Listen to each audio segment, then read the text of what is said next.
মানবতাবিরোধী অপরাধের দল হিসেবে আওয়ামী লীগের বিরুদ্ধে তদন্ত শুরু হয়েছে। বিষয়ে বিস্তারিত জানতে চলে যাচ্ছি জাবেদের কাছে। জাবেদ, এই ব্যাপারে আপনার কাছে কি তথ্য আছে এই মুহূর্তে? আপনি জানাবেন আমাদের বিস্তারিত।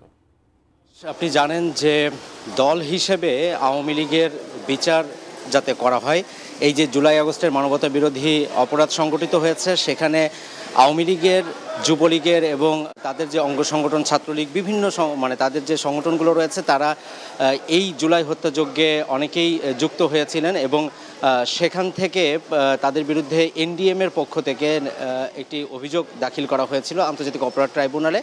সেই অভিযোগের ভিত্তি ধরে দল হিসেবে আওয়ামী লীগের বিচারের জন্য যে তদন্ত শুরুর কাজটি, সেটি আন্তর্জাতিক অপরাধ ট্রাইব্যুনালের তদন্ত সংস্থা তারা ইতিমধ্যেই শুরু করেছেন।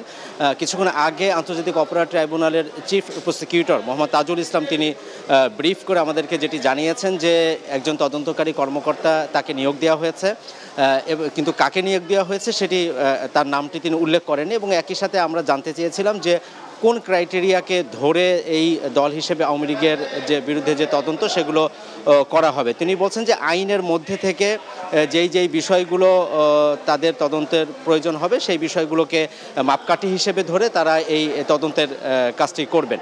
আর আরেকটি বিষয়, আইন মন্ত্রণালয়ের পক্ষ থেকে একটি অধ্যাদেশ জারি করা হয়েছে।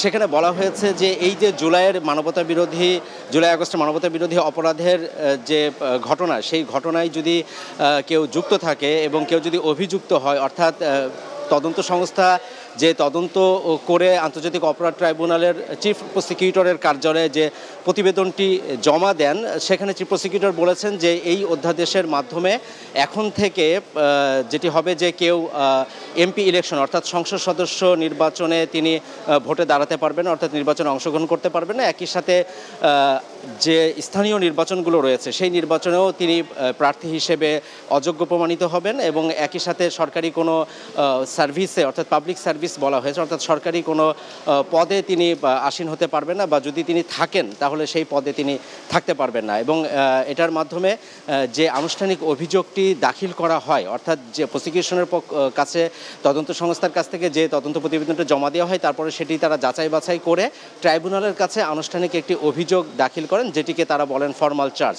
এই ফর্মাল চার্জে যার নাম থাকবে তিনি উপরোক্ত যেই বিষয়গুলো বললাম যে সে কোনোভাবেই এই যে সংসদ সদস্য বলেন বা স্থানীয় যে নির্বাচন বলেন সেই বিষয়গুলোতে এবং একই সাথে সরকারি কোনো কর্মকর্তা হিসেবে তিনি নিয়োগ পেতে পারবেন না।